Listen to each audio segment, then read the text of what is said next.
And because we follow baseball and we talk about everything in baseball, we have to talk about the terrible times and the losers.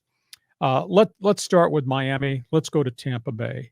I don't understand how you can rationalize being an owner, continually to trade away, fire sale what veterans you have on your roster. By the way, your ass is in last place the way you've run the franchise. I'm talking about Bruce Sherman, who owns the Miami Marlins. They moved a lot of people out. Now, baseball purists are saying, Lee, they did really well. They got 15 prospects, a whole bunch of them really good prospects. I grant you that. But they're not going to be playing at Marlins Stadium for the next year and a half. They're in the lower minor leagues. So I recognize some of those names. What are you going to put on the field? What are you asking Skip Schumacher to manage? Because he's managing his ass off with no players. Now you took what veterans he had away. Tampa Bay. This, to me, turned my stomach when I found out this story. Tampa, you and I have talked about them negotiating to build a new stadium. The financing has just been put in place to build a new stadium on the other side of the bridge in St. Pete. So for all these years where they've won and nobody's come to the games because of the location of Tropicana Field, that erector set stadium under the bridge, the Tampa side, they're going to get a new stadium. We find out now that Stuart Sternberg was negotiating to sell the team, and the negotiations fell apart. Sternberg promptly told his baseball people, clean house. Wow. They got rid of virtually everybody in Tampa, and they had a young team, and they traded a bunch of young players. Now, Tampa has added 16 prospects. But who's going to play in Tampa? And now the owner, after getting this money, he's put money into the new stadium, but getting civic money, cuts the thing to the bone. What a terrible way to do business. Why does baseball allow that to happen? So you got that. Then you got the White Sox situation. What Garrett Crochet, the starting pitcher, did killed his market value. John, he said just days before the trading deadline, if you deal me, and I know you're shopping me, if you deal me, I must have a new contract with a guarantee I'm going to be a starter in postseason. It just flat out killed anybody that was talking to the White Sox about a transaction. Suddenly they don't want to inherit a problem. Yeah. And they would have a problem. You got Crochet is still stuck there. Luis Robert, who they tried to trade, asked way too much. He's still there. They gave away Eloy Jimenez, the other young outfielder who's always hurt, gave up on him, sent him to Baltimore. The White Sox right now, I'm trying to remember what their record is. It's like 27 and 73 right now. They are on track to bust the New York Mets all-time worst record of 40 and 120. Really? And they got no players now. I mean, they got Miguel Vargas and they got some lower prospects. They have no major league talent.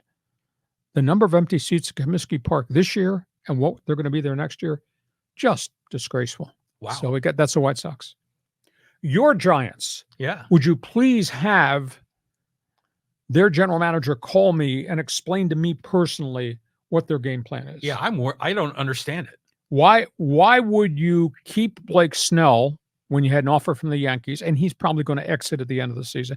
Why would you keep Blake Snell, but then turn around and trade the big money power hitting outfielder Jorge Soler? Yeah. Why would you act that way? Are you in it to win and be a wild card team, or are you going to conduct a total rebuild? You let one guy go, why didn't you get rid of the other guy and stockpile more stuff from the New York? I do not understand what San Francisco is doing. Colorado, nice ownership there. When does Denver Bronco football start? When do the Denver Nuggets open the championship season? Colorado needed pitching. Colorado got no pitching. I just don't understand Peter Schmidt, the general manager, working with Bud Black. They've got a bunch of pretty good young everyday players that have learned to play at this level who can hurt you and maybe beat you. They don't have enough arms, and they didn't do anything to try to go get arms. And in Houston, which has been destroyed by injuries and yet has climbed out of the gutter and has pushed themselves into the playoff chase despite they had 6 of their 7 starting pitchers were on the deal with surgeries. Houston needed arms, and all they got was Yusei Kikuchi, left-handed Toronto. Really? ERA 4.92. I don't understand the Astros and their methodology when they desperately needed pitching. They didn't really do anything. And all those guys that are hurt, they're not coming back this season. If they come back, who knows what they're going to be if they ever do get back. And Justin Verlander's got more neck problems. So Those are the ones that I thought wound up becoming big losers for lots of different reasons. And John Riley says, It's got to be tough to be a baseball fan in Florida right now. oh, You figure the people in Miami were given a sales tax increase to help fund a stadium, and then they jettison all the players, and then that story about the Rays owner, trying to sell it. So he's got cash flow issues all over the place. And you see these teams, and you're like, these are the teams that should be doing a lot, to try to improve, but it just seems like they're not getting the full value that they can get out of them. Now, I will say this, the Padres, when they had Jason Adam, he was there and he was in the dugout looking up at the stadium, 47,000 people filling Petco with eyes of wonder on his face because he knows he's never seen that in Tampa. yeah, and he never saw blue sky because all he saw was the erector set and the artificial roof above Tropicana Field, the Sundo. Exactly. So these teams in Florida are just mind-boggling. The White Sox, I just always remember that when A.J. Preller got to San Diego, building up the Padres farm system, and they were the number one farm system, the White Sox were too.